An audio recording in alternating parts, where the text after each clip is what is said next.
नमस्कार, आप देख रहे हैं ईटी न्यूज़ प्रदेश। आपके साथ मैं हूं अनुया यादव। 1 फरवरी को वित्त मंत्री निर्मला सीतारमण अपना बजट पेश करेंगी और इस बजट से आम आदमी को जहां पर ढेर सारी उम्मीदें हैं, वहीं एमएसएमई सेक्टर को भी बहुत सारी उम्मीदें हैं।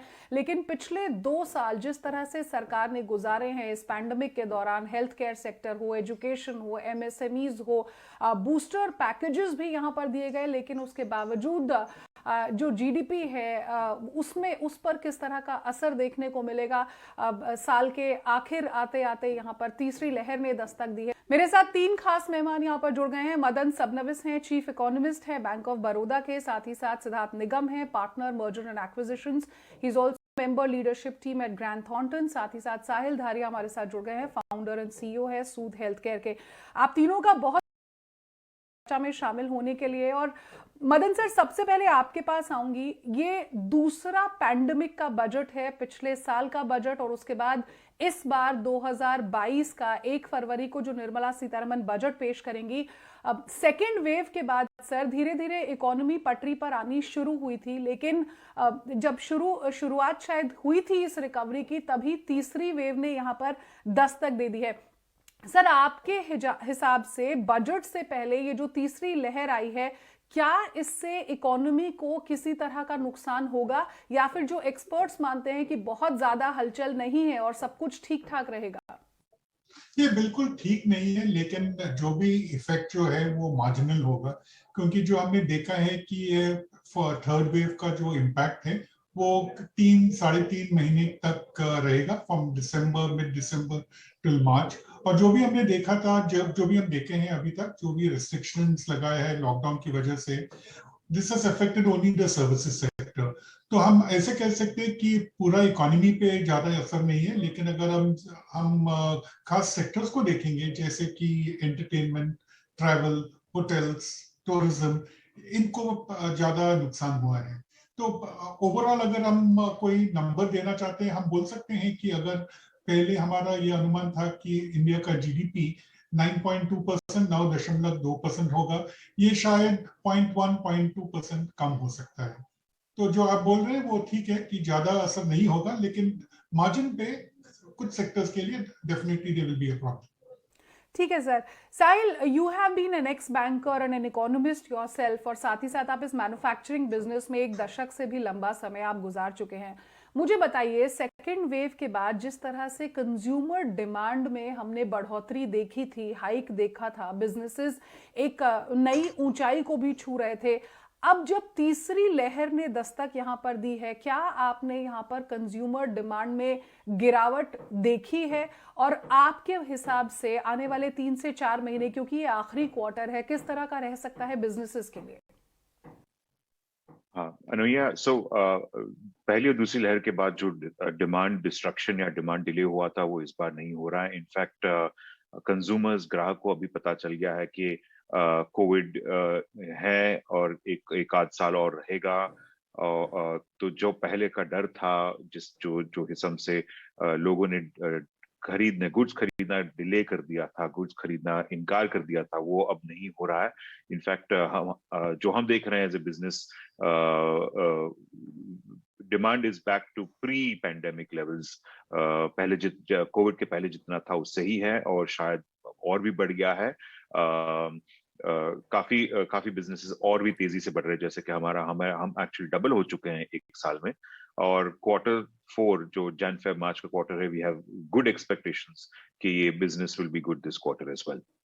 सिद्धार्थ, बिजनेसेस में बढ़ोतरी हमने यहाँ पर देखी है, खासतौर पर अगर मैं स्टार्टअप और एमएसएमई सेक्टर की बात करूँ तो खुद लगातार प्रधानमंत्री ये बात कहते रहे हैं कि एमएसएमई एक ऐसा सेक्टर है जो जीडीपी में बहुत इंपॉर्टेंट रोल प्ले कर सकता है। 5 ट्रिलियन की हमेशा इकोनॉमी की बात करते हैं कि 2025 तक उस टारगेट को भी छू लिया जाएगा। आप मुझे बताइए कि जो एमएसएमई सेक्टर, जो बहुत बार ईज ऑफ डूइंग बिजनेस की बात जरूर होती है, लेकिन फिर भी ग्राउंड लेवल पर कई परेशानियों से गुजरता है, कई तरह के रिफॉर्म्स की बात सरकार यहां पर करती है, लेकिन उसके बावजूद वो जो एक पीक होता है, एक नंबर टच अप करने की बात होती है, किसी भी मैन्युफैक्चरिंग सेक्टर ले लीजिए या फिर आप एफएमसीजी, ऑटो, किसी भी सेक्टर की बात कर ले, तो वो कुछ डगमगाता हुआ नजर आता है। और 2022 में आप उसे सुधरता हुआ देखते हैं? अनुया, बिल्कुल इस सरकार का इरादा और प्रतिबद्धता टुवर्ड्स रिफॉर्म और सुधार बिल्कुल स्थिर है, बिल्कुल अटल है। हमारी इकोनॉमी का एक जो कोर है, जो मैन्युफैक्चरिंग सेक्टर होना चाहिए, उसकी तरफ बढ़ोतरी एमएसएमई सेक्टर से ही आएगी। आज एक जो हम कहते हैं कंप्लायंस बर्डन स्मॉल बिजनेसेस के लिए बहुत ही डिफिकल्ट होता है डील करना। बड़ी कंपनीज के लिए चेंजेस इन रेगुलेशन, उनके पास लोग होते हैं, उनके पास सिस्टम्स होते हैं। Small businesses do not have that. तो ये एक जो दिक्कत और एक मुश्किलें आ रही हैं और कंप्लायंस बर्डन, वो मेरे हिसाब से सरकार को देखना चाहिए कि कैसे एक छोटे एंटरप्रेन्योर के लिए हम चीजें आसान करें, कुछ उनके लिए बार लोअर करें। सिर्फ ज्यादा समय देने से ही नहीं समस्या का हल होगा। हमें थोड़ा सा अपनी इकोनॉमी को डिफरेंटली देखना पड़ेगा कि वो बड़े बिजनेसेस के लिए क्या काम आता है और छोटे बिजनेस के लिए हम क्या चेंजेस कर सकते हैं। अगर हम वो करेंगे तो ये जो एक हम कहते हैं कि एक आजीविका लोगों की लाइवलीहुड इंश्योर कर सकें, उसमें बहुत मदद होगी। मदन सर, आप इसे किस तरह से देखते हैं? सरकार लगातार कोशिश करती रही है इकोनॉमिक रिकवरी की और सब चीज़ों को पटरी पर लाने की भी लगातार कोशिश रही है, लेकिन आपके हिसाब से देखा जाए सर, तो मैं 2021 का अगर जिक्र करूं तो जब सेकेंड वेव आया था तो सब कुछ उथल पुथल हो गया था, हेल्थ केयर सेक्टर बुरी तरह से यहाँ पर टारगेट हुआ था। ऐसे में अब आपके हिसाब से क्या वो समय आ गया है कि देखिए अब हेल्थ केयर सेक्टर पर फोकस अगर नहीं किया तो मुश्किलें आने वाले दिनों में बढ़ सकती है? और अगर मैं परेशानियों की बात करूं इस इकोनॉमिक रिकवरी में, तो आपके हिसाब से वो कौन कौन से हिंड्रेंसेस हैं सर, मुसीबतें हैं जो सरकार को झेलनी पड़ती है? ये एक बात जो है जो हम रिकग्नाइज करना चाहिए ये है कि 2020 से जब से ये पैंडेमिक शुरू हुआ है, the government has been very active in terms of reforms. तो जब भी मैं ये सरकार का इकोनॉमिक पॉलिसी देखता हूँ, I think we need to separate budget from economic policies. और जो भी पॉलिसीज है जो एनेबलर ऑफ ग्रोथ है, उसका role the government has done very well. तो जब अगर हम देखेंगे आत्मनिर्भर के बैनर के अंदर जो भी पॉलिसीज हुआ है, पावर डिस्कॉम कंपनीज के बारे में या पीएलआई के बारे में, जो which is very active today, I think जैसे हम इन पॉलिसीज को देखेंगे, I think they have been running in parallel to जो भी हुआ था सेकेंड वेव और अभी भी थर्ड वेव जो चल रहा है। I think these policies are very much in place. तो अगर हम जैसे आप हेल्थ के बारे में बोल रहे हैं, I think health is mainly a state subject, लेकिन यहाँ पे भी हमने देखा है कि सेंटर जो ने काफी इनिशिएटिव लिया है। ये पूरा वैक्सीनेशन का जो भी खर्चा है, that has come into the central budget. But I think this यहाँ पे दोनों states and centres both will have to play a role in order to make sure that our health sector is more robust. So अगर हम budget देखेंगे, जो भी allocations किया है पिछले साल और जो इस साल भी होगा, आई थिंक वो इमीडिएट नीड जो है, जो ये वैक्सीनेशन के बारे में है, I think that is where the focus is going to be. लेकिन अगर हम मीडियम और लॉन्ग टर्म के बारे में देखेंगे, where we require to have more research, more expenditure, वहां पे स्टेट्स का शेयर भी काफी ज्यादा है और काफी इंपॉर्टेंट है।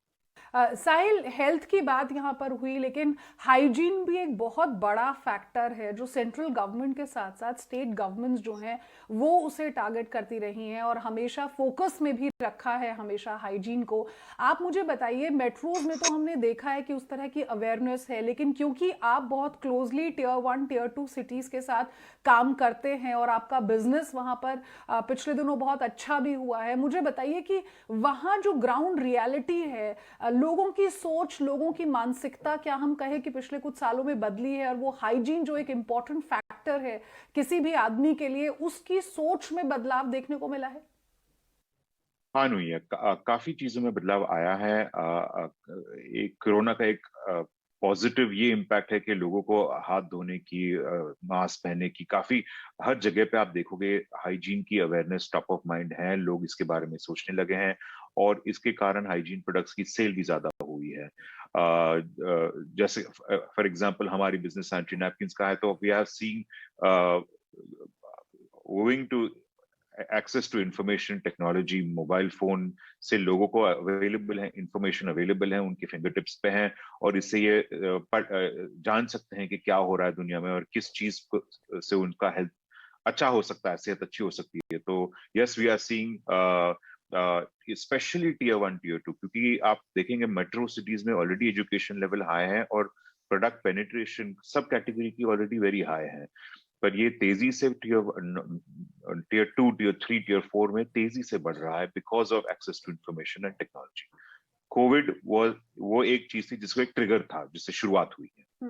साहिल, अगर डिजिटाइजेशन की बात करूं इसी के साथ साथ, तो आपको लगता है कि डिजिटाइजेशन और टेक्नोलॉजी, जैसा कि आपने कहा कि क्योंकि बहुत तेजी के साथ ये पूरा का पूरा सेक्टर बढ़ा है, इसने बहुत इंपॉर्टेंट रोल प्ले किया है और अवेयरनेस के लिए जितनी जद्दोजहद, जितनी कोशिश सरकार को पहले करनी पड़ती थी, आज की तारीख में आप क्लेनलीनेस, हाइजीन पर वायरल वीडियोस ले लीजिए या किसी भी चीज पर वायरल मैसेज आप ले लीजिए, वो सीधा टारगेट, सही टारगेट उस कंज्यूमर को करता है जिसे सरकार पहुंचाना चाहती है या कोई भी बिजनेस मैन्युफैक्चरिंग यूनिट पहुंचाना चाहती है।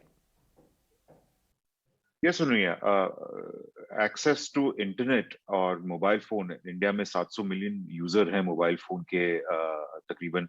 तो आज की डेट में इंफॉर्मेशन इतनी फिंगर टिप्स पे अवेलेबल हो गई है कि पहले जैसे सिर्फ हम टेलीविजन या प्रिंट मीडिया वगैरह में फोकस करते थे, अब डिजिटल में हो गया है। वेदर आपके पास यूट्यूब है, गूगल है, बहुत सारे मीडिया अपॉर्चुनिटी है जो जिसके साथ आप करोड़ों लोगों के साथ पहुंच सकते हैं। तो अवेलेबिलिटी ऑफ मैसेज आसान हो गया है, जिस रीच जो है वो आसान हो चुका है। फेसबुक से टारगेटिंग हो सकती है लोगों के साथ, तो कोई भी मैसेज हो, या तो ये पब्लिक इंटरेस्ट का मैसेज हो या मार्केटिंग का मैसेज हो, पेड मार्केटिंग हो, इन्फ्लुएंसर्स के through, there are many ways in which to reach the market now. Yes.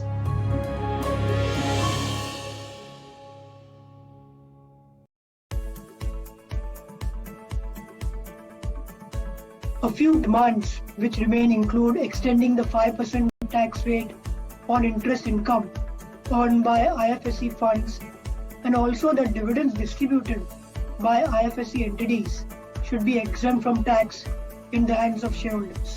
It would help if entities set up in IFSC are specifically exempt from the general anti-avoidance rules, or an objective rule set is introduced for them under GAAR. Also, the government has encouraged private investments from sovereign and pension funds into the infra sector by offering them full exemption on dividends, interest and capital gains. I think there's a need for offering similar benefit to private equity and other regulated investors, because a lot of foreign private money can be propelled into the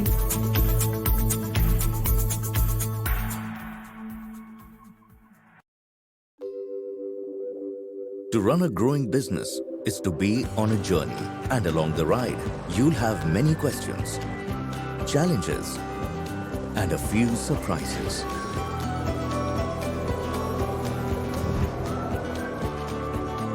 But wherever you are on your journey, your Dell Technologies advisor is here for you with the right tech solutions, so you can stop at nothing for your customers. इस butter के साथ तो और भी tasty है। क्यों? क्योंकि test के साथ ये इम्यूनिटी भी बनाए रखे। नया न्यूट्रालाइट दूध शक्ति प्रोबायोटिक बटर स्प्रेड जो सपोर्ट करे immunity and is so very tasty. Nutralite दूध शक्ति प्रोबायोटिक बटर स्प्रेड। क्यों ना हम शादी कर लें? शादी? I love you very much but I think we are on level 2। ये तो सिर्फ घुमा रहा है। कमिटमेंट करने के लिए करनी पड़ती है सीधी बात, जैसे करता है IIFL finance. IIFL gold loan, branch में सोना दो, 5 मिनट में पैसा लो, ज्यादा लोन की रकम, झंझट सबसे कम। IIFL फाइनेंस, सीधी बात। हर बिजनेस के लिए सबसे जरूरी है नींव और भरोसा, और बात जब आम लोगों से कैपिटल मार्केट में पूंजी लगाने की हो तो एक्सचेंज इस भरोसे की रक्षा करने में अहम भूमिका निभाते हैं। नेशनल स्टॉक एक्सचेंज वह नींव बना चुका है जिस पर भारतीय कैपिटल मार्केट मजबूती से खड़ा हुआ है, चाहे बात नियमों के सही पालन करने की हो या ट्रस्ट और ट्रांसपेरेंसी की हो। आज नेशनल स्टॉक एक्सचेंज एक ग्लोबल लीडर बन चुका है। भारतीय कैपिटल मार्केट सेफ है और सुरक्षित है।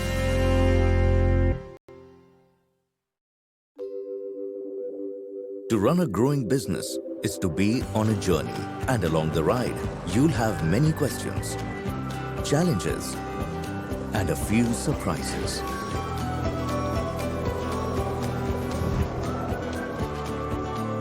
But wherever you are on your journey, your Dell Technologies advisor is here for you with the right tech solutions, so you can stop at nothing for your customers.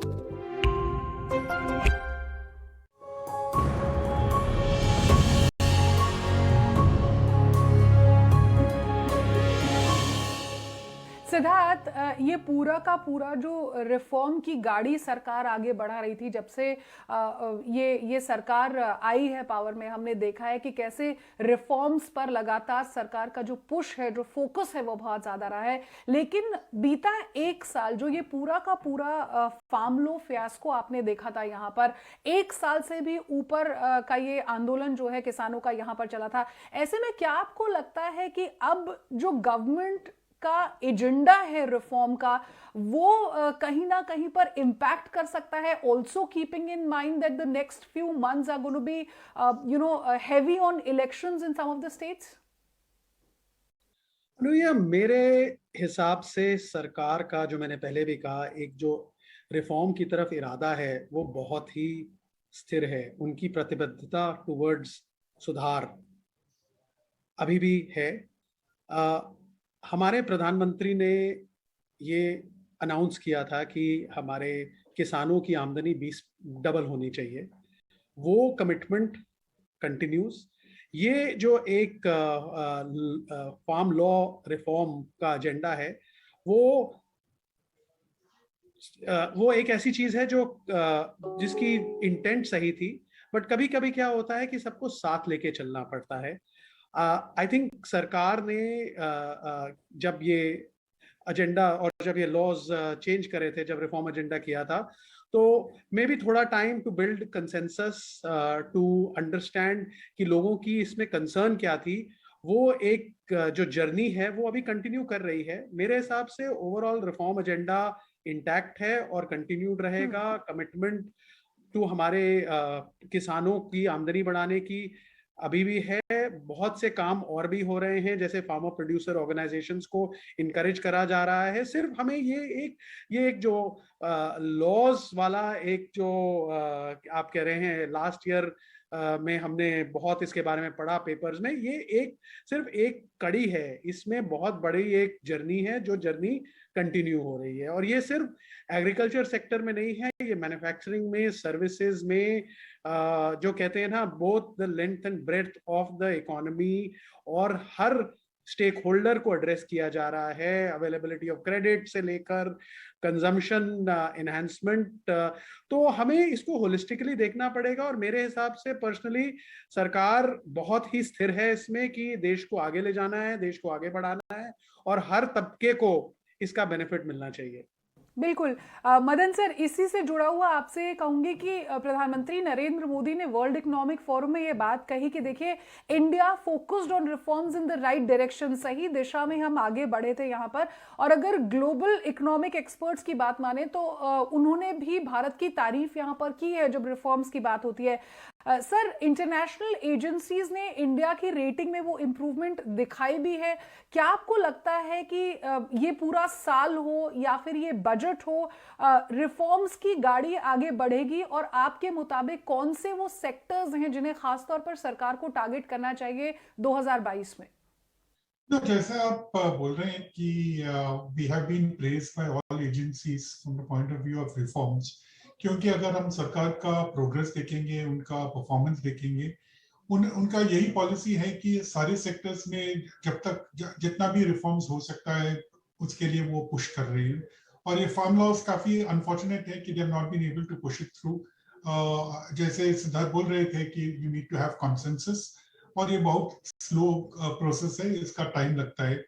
और नहीं तो अगर हम Indian agriculture को देखेंगे, I think the major problem out here is absence of commercialisation. और जो भी फार्म लॉज करना था, I think one of the main objectives was to make sure that agriculture would become more commercial, farmers will get higher income, और उसी की वजह से जो भी हम डबलिंग ऑफ फार्मर इनकम बोल रहे हैं वो हो सकता था। तो अगर हम सरकार देखेंगे, I think if you look at PLI scheme, जैसे अगर हम देखेंगे, I think they are covering on 13-14 sectors. तो अगर देखेंगे, फोकस पूरा है कि जो भी ग्रोथ ओरिएंटेड सेक्टर्स है, जहाँ पे हमारा एक्सपोर्ट एडवांटेज है, all these sectors have been picked up by the government. जो भी सेक्टर्स जो जहाँ पे एम्प्लॉयमेंट, जहाँ पे रोजगार होता है, like textiles. I think that is another sector which they have been focusing on.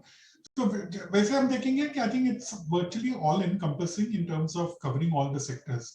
So इसी वजह से we can expect जो भी अभी growth का जो है इस साल शायद 9.2% होगा, लेकिन अगर हम ये 5 ट्रिलियन इकोनॉमी के बारे में बोल रहे हैं, I think for that to happen we need to get growth in the region of 8 to 9% on a continuous basis.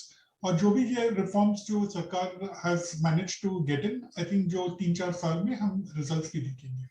Madan sir, ये 5 ट्रिलियन का जो एजेंडा है सरकार का, या टारगेट है एक तरह से कहूँ 2025 का, आपके मुताबिक क्या हम सही दिशा में जा रहे हैं? क्योंकि देखिए ई व्हीकल सेगमेंट आप ले लीजिए, ऑटो सेक्टर में आप इंप्रूवमेंट ले लीजिए, कंज्यूमर हो, स्टार्टअप इंडस्ट्री हो, ये सब आगे तो बढ़ रहे हैं, सरकार इस पर फोकस भी दे रही है, लेकिन फिर भी कुछ एक्सपर्ट्स कहते हैं कि 5 ट्रिलियन का एजेंडा तो और टारगेट जो है वो तो अचीव हो जाएगा, लेकिन उसके बाद आपको इस बात पर भी ध्यान देना होगा कि आप क्रिएशन ऑफ जॉब्स पर भी बहुत ज्यादा फोकस करें, एम्प्लॉयमेंट पर बहुत ज्यादा फोकस करें। तो जैसे भी ये सेक्टर्स एक्सपैंड करते रहते हैं, automatically the jobs will be created. तो क्योंकि अगर हम इंडिया का प्रॉब्लम जो देखेंगे वही डिमांड का प्रॉब्लम है, डिमांड कम है क्योंकि इनकम कम है, इनकम कम है क्योंकि जॉब्स नहीं क्रिएट कर रहे। लेकिन जैसे भी हम देखेंगे कि it's quite unfortunate last 2 years हमने ये पैंडेमिक का सिचुएशन है, नहीं तो if you go back to 1920 onwards हम ऐसा लगता था कि we were placed very well in order to get in this accelerated growth which would have created the jobs. तो मुझे तो काफी कॉन्फिडेंस है कि इस साल के बाद 22-23 से definitely there will be progress, और जो भी हमारा ऑब्जेक्टिव था दे विल बी रियलाइज्ड। हम ये याद रखना चाहिए कि अगर हमारा रिएक्शन जो था सेकंड पैंडेमिक का वेव पे, it was much better than first pandemic, और अभी जब थर्ड वेव हम देख रहे हैं the reaction of the government both centre as well as states has been even better. So therefore you have the confidence, अभी हम confidence से बोल सकते हैं कि the worst is behind us, and from next year onwards हम ये accelerated growth देख सकते हैं। ठीक है सर। साहिल, एमएसएमईज को ट्रैक पर रखने के लिए पिछले साल सरकार ने बूस्टर पैकेजेस का भी ऐलान यहाँ पर किया था। हमने देखा था साल के शुरुआत में पीएलआई स्कीम्स जो हैं उन पर जोर दिया गया ताकि make in India, made in India को ज्यादा पुश यहाँ पर मिले। अब आपके हिसाब से ये जो बजट अब आने वाला है, क्या आप ये मानेंगे या ये चाहेंगे कि इस बार के बजट में या फिर इस साल में सरकार को इस तरह के बूस्टर पैकेजेस का और भी ऐलान करना चाहिए स्पेसिफिक सेक्टर्स को ध्यान में रखते हुए? Yes, Anuya. Focus on manufacturing मेरे हिसाब से is key for India to go from 2 to 3 trillion or 2 to 3 trillion to 5 trillion, and in fact मैं तो बोलूँगा 10 ट्रिलियन का टारगेट होना चाहिए। उसके लिए मैन्युफैक्चरिंग सेक्टर पे फोकस इज मस्ट, और ये दुनिया की एक जरूरत है कि और अपॉर्चुनिटी भी है इंडिया के पास कि जो डिपेंडेंस चाइना पे है और जो हमारा बड़ा इंपोर्ट बिल है वो मैन्युफैक्चर मेक इन इंडिया से 2-3 हमारे काम हो जाते हैं। एक तो जॉब क्रिएशन होता है, gross capital formation, jobs creation होते हैं, हमारे इंपोर्ट बिल कम हो जाएगा। जियोपॉलिटिकल सिचुएशन में चाइना का जो हमारा डिपेंडेंस है, पूरी दुनिया का डिपेंडेंस है, वो भी कम हो जाएगा। तो इसके काफी बेनिफिट्स हैं, बट जो मेन बेनिफिट है जो हमारे इंडिया के ही जॉब्स क्रिएट करेंगे, और जॉब्स होंगे तो मैन्युफैक्चरिंग में करो तो डिस्ट्रीब्यूशन में भी आ जाते हैं, मैन्युफैक्चरिंग से लेकर रिटेल तक, मार्केटिंग तक, पूरी वैल्यू चेन क्रिएशन में जीडीपी को काफी बेनिफिट मिलता है with the focus in manufacturing sector. और definitely budget should have a heavy focus on this ये आइटम पे। इम्पोर्टेंटली एसएमईज और एमएसएमईज जैसा बोल रहे हैं, in the first wave pandemic, second wave pandemic में कैश और क्रेडिट सिचुएशन का काफी डिफिकल्ट हो गया था बिजनेसेस को मैनेज करना अपना कैश। इन्वेंट्रीज ब्रेक हो गई थी, उसके कारण रॉ मटेरियल के कॉस्ट्स बहुत हाई हो गए हैं जो आपको शायद इन्फ्लेशन में दिखेंगे। शिपिंग कॉस्ट बहुत हाई हो गए हैं, और इसके कारण कॉस्ट ऑफ गुड्स जो होलसेल बास्केट है, कॉस्ट हमारा बढ़ गया है। तो ये कुछ चीजों पे गौर देना चाहिए सरकार को, definitely with the focus on make in India. Siddharth, एक तरफ made in India, startup India, digital India, skill India, इस तरह के प्रोग्राम्स की जब प्रधानमंत्री ने शुरुआत की थी तो सही कहूं तो लास्ट ईयर तक किसी ने नहीं सोचा था कि साल खत्म होते होते आपके पास 45 यूनिकॉर्न्स होंगे जो भारत से निकलेंगे। खास तौर पर अगर मैं स्टार्टअप मिशन और स्टार्टअप इंडिया कैंपेन के बात करूं, 2022 में आप इस सेक्टर को कैसे बढ़ता हुआ देखते हैं? क्योंकि हमने देखा कि अब वो जो सिलिकॉन वैली बैंगलोर में हुआ करती थी, वो अब देश के अलग अलग हिस्सों से आप बहुत सारे स्टार्टअप्स को बढ़ता हुआ देख रहे हैं, और वो भी बहुत ही तेजी के साथ। हम जो आज टेक्नोलॉजी डेवलप कर रहे हैं, जो प्रोसेसेस डेवलप कर रहे हैं, आपके unicorns are representative of that. वो सिर्फ इंडिया के लिए नहीं है, वो पूरे वर्ल्ड के लिए हैं। वो डेवलपिंग मार्केट्स के लिए हैं, वो डेवलप मार्केट्स के लिए हैं। आप टेलीकॉम में डेवलपमेंट देखिए, आप डिजिटल पेमेंट्स में डेवलपमेंट देखिए।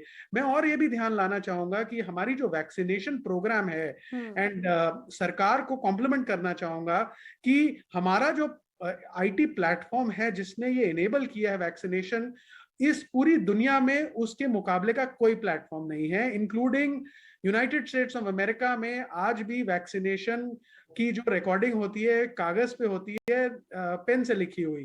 तो आप देखिए कि एक जो reform agenda on using technology कि हर इंसान की जिंदगी में एक टेक्नोलॉजी एक रोल प्ले करे, वेदर वो टेलीकॉम के थ्रू है, वो ई कॉमर्स के थ्रू है, वो डिजिटल पेमेंट्स के थ्रू है, वो direct credit of subsidy in the bank accounts of people.